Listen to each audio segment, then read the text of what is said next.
Nous avons pu constater, après les activités de collecte de données auprès des bénéficiaires de cette mesure de gratuité, aussi bien que des acteurs qui sont chargés de mettre en œuvre cette mesure de gratuité des soins, que nous avons mené dans 6 régions du Burkina Faso.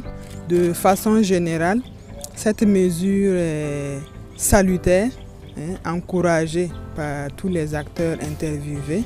Également, cette mesure, depuis sa mise en œuvre 2016 à maintenant, nous constatons qu'il y a toujours des populations qui ne connaissent pas bien, aussi bien cette mesure de gratuité des soins, les cibles concernées par cette mesure de gratuité et les prestations couvertes par cette mesure de gratuité des soins.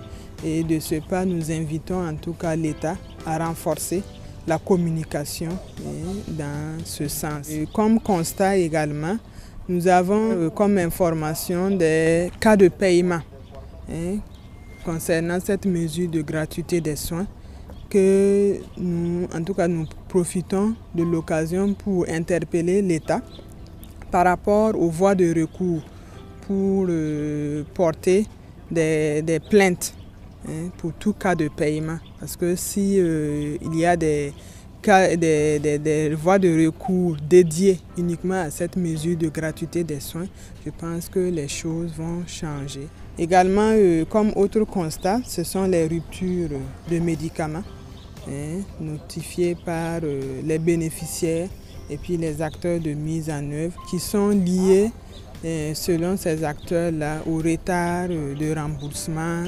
et souvent à une insuffisance des ressources allouées à cette mesure de gratuité des soins.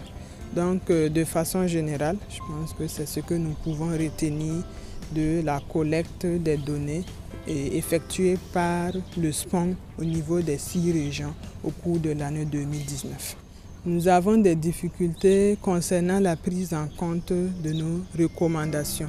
Et à chaque restitution, donc, nous formulons des recommandations liées au constat que nous faisons. Mais c'est la prise en compte de ces difficultés qui nous pose problème.